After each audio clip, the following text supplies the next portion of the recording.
다 같이 사도신경으로 신앙 고백하면서 새벽기도 시작합니다. 나는 전능하신 아버지 하나님 천지의 창조주를 믿습니다. 나는 그의 유일하신 아들 우리 주 예수 그리스도를 믿습니다. 그는 성령으로 잉태되어 동정녀 마리아에게서 나시고 본디오 빌라도에게 고난을 받아 십자가에 못 박혀 죽으시고 장사된 지 사흘 만에 죽은 자 가운데서 다시 살아나셨으며 하늘에 오르시어 전능하신 아버지 하나님 우편에 앉아 계시다가 거기로부터 살아있는 자와 죽은 자를 심판하러 오십니다. 나는 성령을 믿으며 거룩한 공교회와 성도의 교제와 죄를 용서받는 것과 몸의 부활과 영생을 믿습니다. 아멘. 찬송가 539장 같이 부르겠습니다. 찬송가 539장입니다.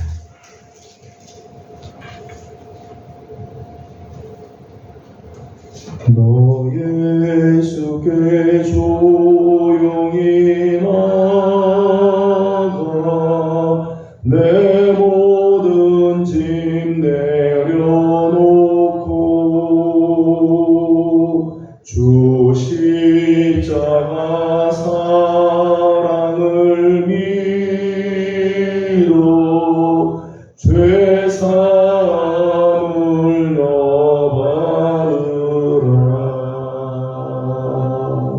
주 예수께 조용히 나가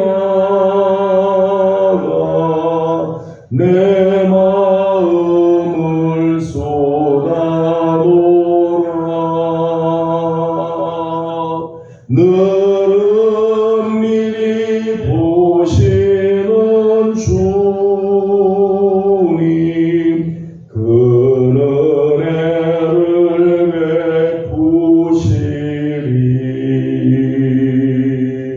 주 예수의 은혜를 입어 내 슬픔이 없어지리. 내 이웃을 늘 사랑하여 너 받은 것 거저주라.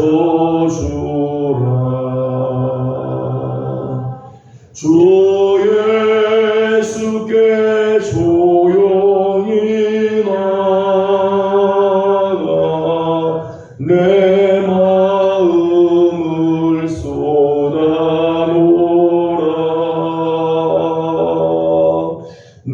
너는 미리 보시는 주님 그는 은혜를 베푸시리. 주 예수를 친구로 삼아 늘 내 옆에 모시어라. 그 영원한 생명 샘물에 내 마음 목축이어라.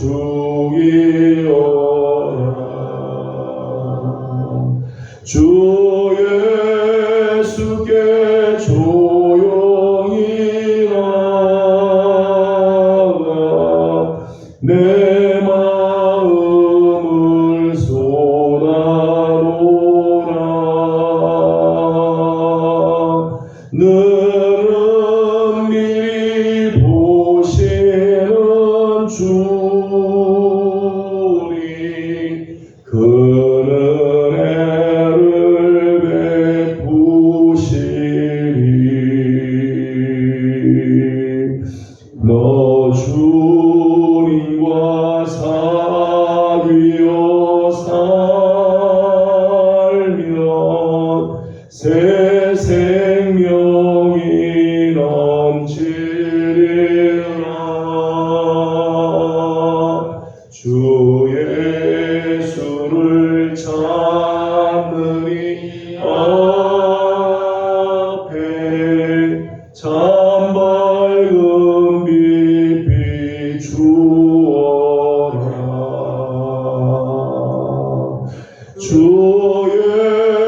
예수께 조용히 나와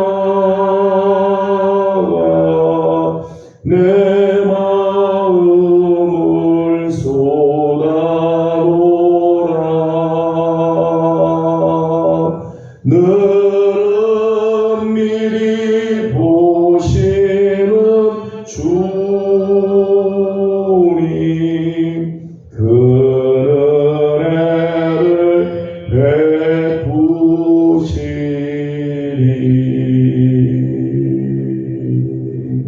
아멘. 오늘 우리 주 하나님 말씀은 사도행전 21장입니다. 사도행전 21장 오늘은 17절에서 26절까지 말씀을 함께 교독하겠습니다. 사도행전 21장 17절입니다. 예루살렘에 이르니 형제들이 우리를 가까이 영접하거늘 바울이 우리와 함께 야고보에게로 걸어가니 장로들도 다 있더라. 바울이 무난하고 하나님이 자기의 사역으로 말미암아 이방 가운데서 하신 일을 낱낱이 말하니 그들이 듣고 하나님께 영광을 돌리고 바울더러 이르되 우리여 때로 보는 바에 유대인 중에 믿는 자 10만 명이 있으니 다 율법의 열성을 가진 자라. 내가 이방에 있는 모든 유대인을 가르치되 모세를 배반하고 아들들에게 할례를 행하지 말고 또 관습을 지키지 말라 한다 함을 그들이 들었도다. 그러면 자세하고 그들이 이끄면 그대가 무엇을 들으니 우리가 말하는 이대로 하라. 소원한 네 사람이 우리에게 있으니 그들을 데리고 함께 결례를 하고 그들을 위하여 비용을 내어 머리를 깎게 하라. 그러면 모든 사람이 그때에 대하여 이것이 사실이 아니고 그대로 율법을 지켜 원하는 줄로 알아갈 것이다. 주를 믿는 이방인에게는 우리가 우상의 제물과 피와 목매어 죽인 것과 음행을 피할 것을 결의하고 편지하였느니라 하니 바울이 사람들을 데리고 이튿날 그들과 함께 결례를 하고 성전에 들어가서 각 사람을 위하여 제사 드릴 때까지의 결례 기간이 만기된 것을 신고하리라. 아멘. 오늘은 8월 초하루입니다.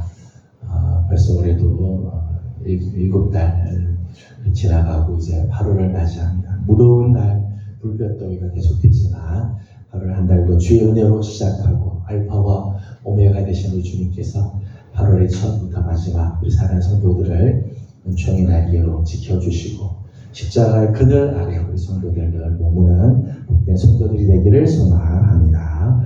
바울은 드디어 소망하는 바 예루살렘에 이제 도착하게 되죠.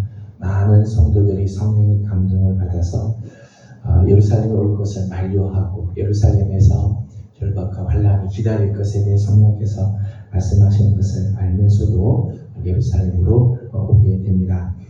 오늘 본문 19절 말씀을 보게 되면 예루살렘에 와서 바울은 야고보와 여러 장로들을 이제 만나게 되는 것을 보게 되죠.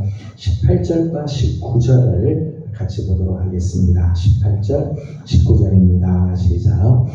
그 이튿날 바울이 우리와 함께 야고보에게로 들어가니 장로들도 다 있더라. 바울이 무난하고 하나님이 자기의 사역으로 말미암아 가운데서 하신 일을 낱낱이 말하니. 아멘. 18절 말씀 보면 바울이 야고보와 그리고 여러 장로들을 만나는 것을 보게 됩니다. 여기 나오는 야고보는 예수님의 동생으로서 초대교회의 영적인 리더였던 야고보를 말하죠. 야고보를 비롯해서 장로들을 만나 선교 보고를 하게 됩니다. 선교 보고를 하고 그 선교 보고를 통해서 20절의 말씀 보니까 그들이 하나님께 영광을 돌리게 됐다. 바울을 통해서 역사하신 하나님의 그 역사를 보고 하나님께 영광을 올리게 되었다는 거죠. 그 선교 보고 내용이 이제 19절 말씀이죠. 바울이 선교 보고를 하면서 이렇게 말합니다. 하나님이 자기의 사역으로 말미암아 이방 가운데서 하신 일을 낱낱이 말하니. 바울은 자기가 이제까지 1차, 2차, 3차 전도회 하면서 많은 해서 내가 하나님의 일을 했다, 그렇게 표현하지 않았어요. 내가 하나님의 도우심을 받아서 내가 이렇게 했다, 자기 선교 보고를 하지 않았다, 자기를 드러내지 않았다는 거예요. 오늘 말씀 보면 하나님이 그렇게 했어요. 하나님이 자기의 사역으로 말미암아 하나님이 나를 사용하셔서, 하나님 나를 사용하셔서 이방인 가운데 하나님 놀라운 일들을 행하셨습니다, 그렇게 고백을 하고 있습니다. 선교에서 아주 중요한 단어가 있어요. 선교학에서 아주 중요한 단어는 하나님의 선교. 하나님의 선교. 하나님께서 하시는 거죠. 하나님의 선교. 하나님의 사역은 하나님께서 우리를 통해 하신다는 거예요. 사람이 하나님 일을 하는 게 아니고, 심지어 교회가 하나님 일을 하는 게 아니라 하나님이 교회를 통해서, 하나님이 나를 통해서 하나님이 역사하신다.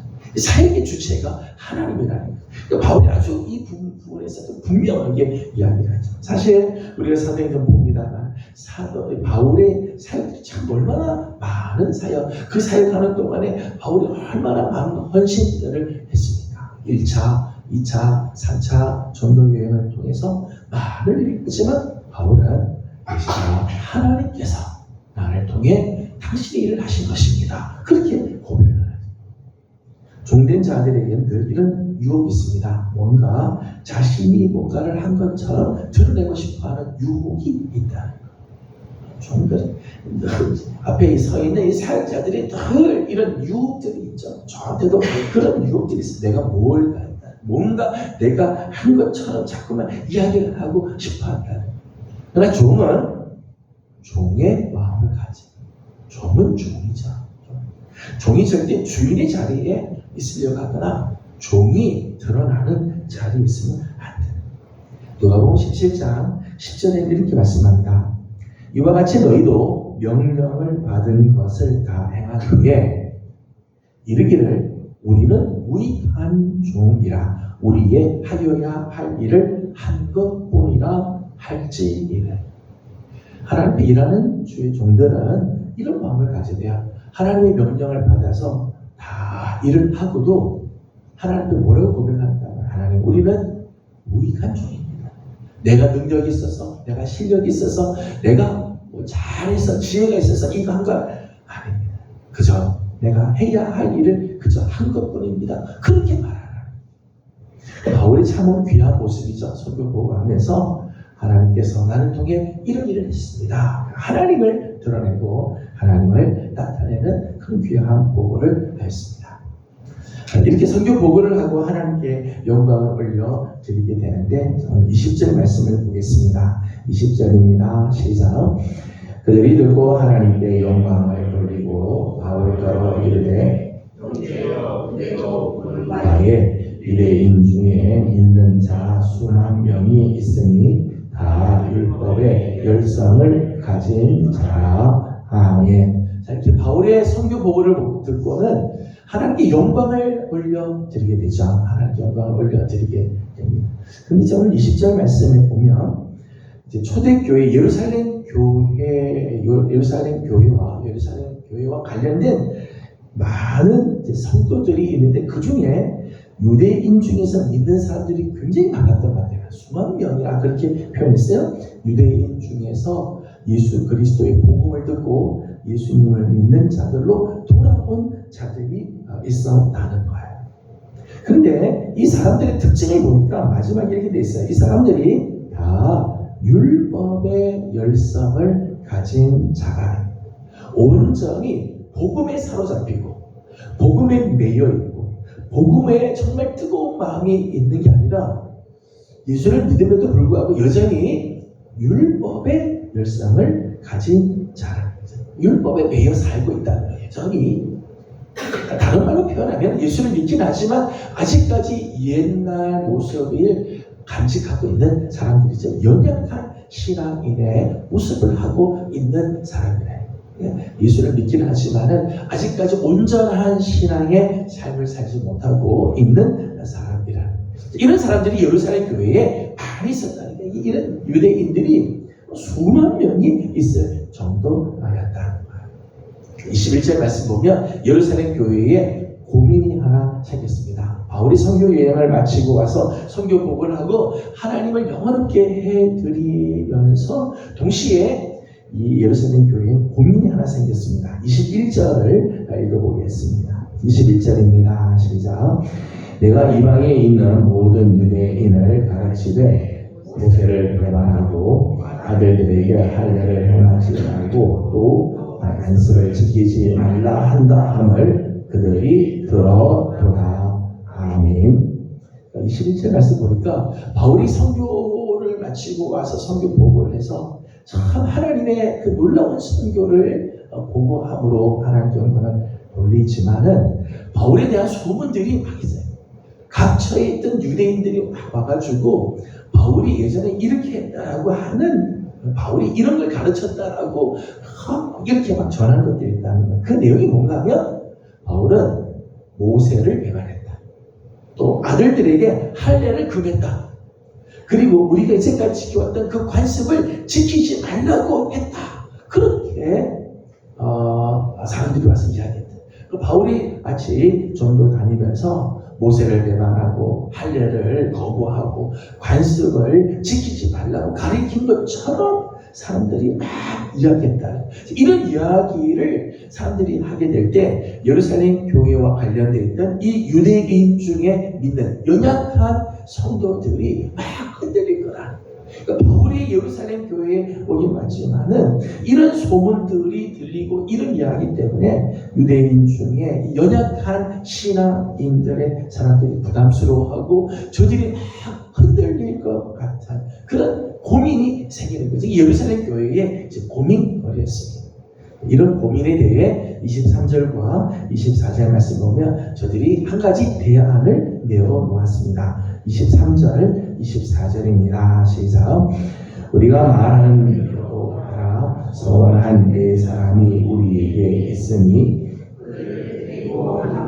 결례를 행하고 그들을 위하여 유언을 내어 머리를 깎게 하라. 그러면 모든 사람이 그대에 대하여 들은 것이 사실이 아니고 그대도 율법을 지켜 행하는 줄로 알 것이라. 아멘. 예루살렘 교회에 대한 이런 내용입니다.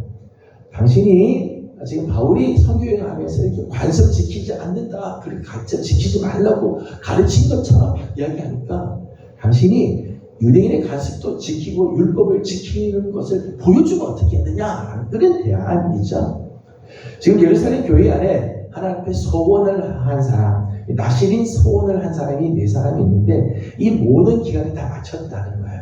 그러니까 이 서원한 네 사람과 함께 바울이 결례를 행하고 깨끗하게 하는 결례를 행하고 비용을 내서 이제 결례가 다 마쳤기 때문에 이 나실인 서원을 다 마쳤기 때문에 머리를 깎고, 그리고 바울 역시 유대의 전통을 잘 지키는 사람이다. 율법을 행하는 일에 바울도 같이 하는 사람이다 라는 것을 보여주는 것이 어떻게 했느냐라고 하는 대안을 내놓은 거죠. 여기서 두 가지 생각할 수 있어요. 하나는 사람의 비위를 맞춘다고 해서 문제가 해결되는 것은 아니라는 거죠. 바울이 이렇게 했다고 유대 사람들이 뭐 다 변하고 그렇게 하느냐? 그렇지 않아요. 여러분, 적당히 세상을 타협하면 당장 문제는 해결이 되고 편할지는 모르지만 사실 아무것도 얻어낼 수가 없죠. 이런 부분들이 있어요. 사람의 비위를 맞추면서 문제를 해결하려고 한다면 잘못된 부분들이죠. 그런데 오늘 본문을 보게 되면 26절 말씀을 보게 되면 바울이 그들이 이야기한 그대로를 따르게 됩니다. 26절을 같이 보도록 합니다. 시작. 바울이 이 사람들을 데리고 이튿날 그들과 함께 결례를 행하고 성전에 들어가서 각 사람을 위하여 제사 드릴 때까지의 결례 기간이 만기된 것을 신고하리라. 아멘.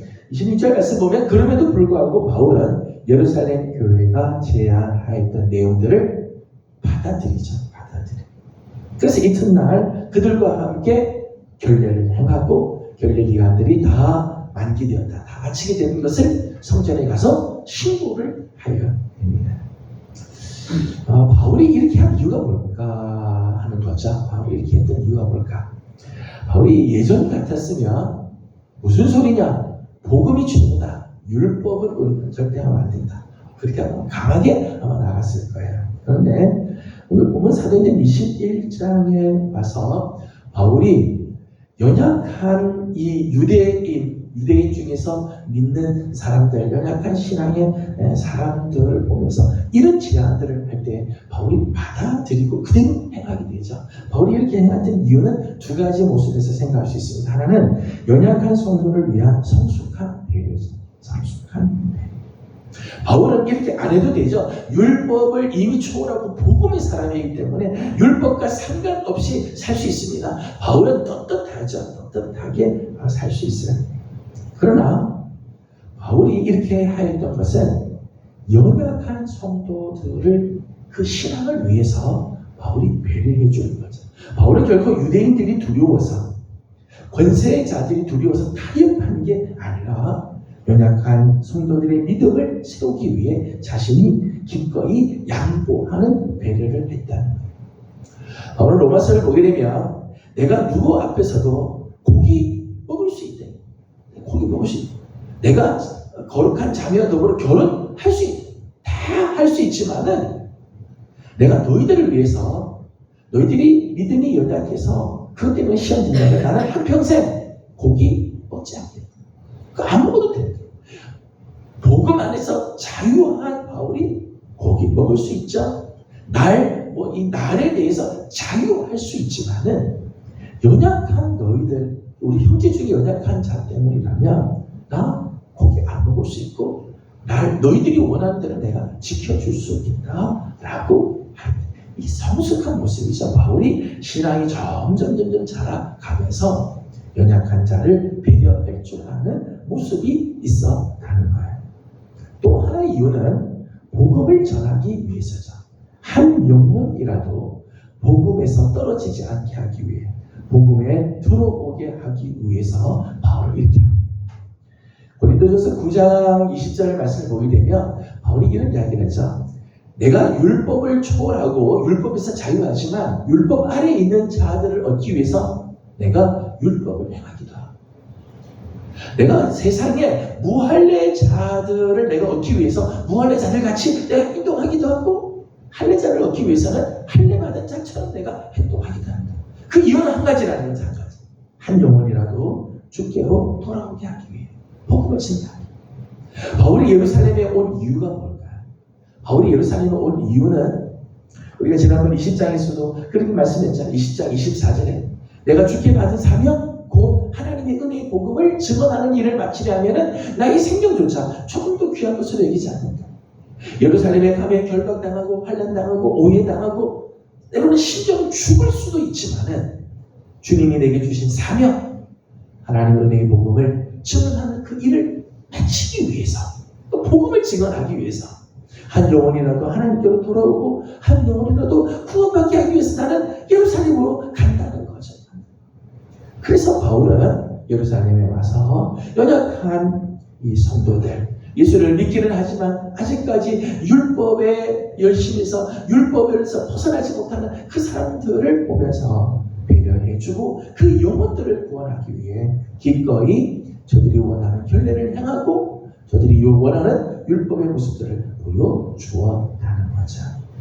우리 그리스도인들은 다 자유한 사람들입니다. 우리는 율법에서 자유하고 우리는 무엇을 해도 다 괜찮은 사람들이지만 우리는 연약한 우리 식구들, 형제 중에 연약한 자들을 위해서 우리가 배려해주고 때로는 우리가 양보해주고 한 영혼이라도 더 구원 얻기 위해서 저들의 입장으로 내려갈 줄 아는 성숙한 모습들이 우리에게 있어야 할 것입니다. 이제 8월을 시작하는 우리 귀한 예명의 모든 성도 여러분들, 오늘 우리가 그저 하나님 앞에서 나만 괜찮으면 되지, 그게 아니라 혹시 나로 인해서 연약한 자들이 힘들어할 것을 보면서 때로는 양보하고 배려해주고 한 영혼을 소중히 여기는 마음이 우리 가운데도 있는 성숙한 우리 예명의 모든 성도들이 다 되기를 주님의 이름으로 소망합니다. 기도하겠습니다. 거룩하신 우리 하나님, 은혜와 사랑을 감사드립니다.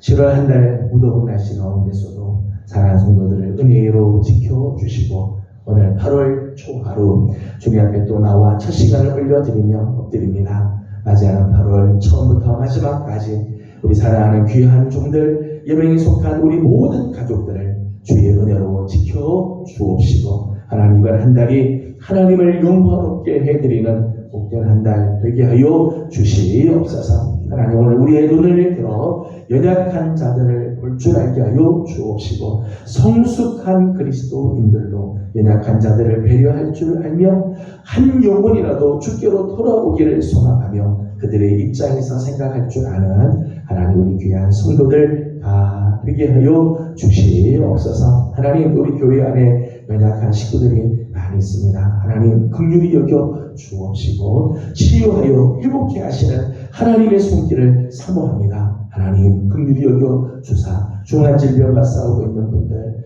무더운 날씨 가운데 지쳐있는 식구들, 코로나 때문에 염려하는 식구들과 연로하신 부모님들, 하나님, 오늘도 하나님의 귀하신 손으로 붙잡아 주시옵소서. 오늘 아침도 간구하는 모든 기도에 우리 하나님 응답하시고 은혜로 함께해 주시기를 원하옵고 예수님의 이름으로 기도드리옵나이다. 아멘. 하늘에 계신 우리 아버지, 아버지의 이름을 거룩하게 하시며 아버지의 나라가 오게 하시며 아버지의 뜻이 하늘에서와 같이 땅에서도 이루어지게 하소서. 오늘 우리에게 일용할 양식을 주시고 우리가 우리에게 잘못한 사람을 용서하여 준 것 같이 우리 죄를 용서하여 주시고 우리를 시험에 빠지지 않게 하시고 악에서 구하소서. 나라와 권능과 영광이 영원히 아버지의 것입니다. 아멘. 주신 말씀을 기억하면서 계속해서 기도하도록 합니다. 오늘 우리 성도들 중에 연약한 성도들을 위해서 이렇게 함께 중보하고 기도하는 날입니다. 기도해 주시고 오늘 아침 새벽에 우리 시찰장님이 문자가 왔어요. 오늘 시찰장님 사모님이 수술이 있다고 하는데 이 가슴 유방암인데 굉장히 악성 유방암이에요. 수술이 굉장히 어려운 수술인데 기도를 부탁해 왔습니다. 황보기 목사님 사모님 오늘 수술인데 기도 부탁을 했는데 식구들도 기억하시고 기도해 주시기 바랍니다. 오늘부터 중고등부가 수련회 출발합니다. 오늘, 내일, 모레 3일 동안 중고등부 수련회 하나님 은혜 가운데 모든 수련회 은혜 가운데 진행이 되고 또 많은 학생들이 참여하고 하나님의 거룩한 은혜가 넘치는 수련회가 될 수 있도록 수고하고 애쓰는 종들을 위해서도 기도해 주시기 바랍니다. 함께 기도하고 개인적인 기도 제목들 주님께 올려드리고 들어가도록 합니다. 기도하겠습니다. 거룩하신 우리 아버지 하나님, 은혜와 사랑을 감사드립니다.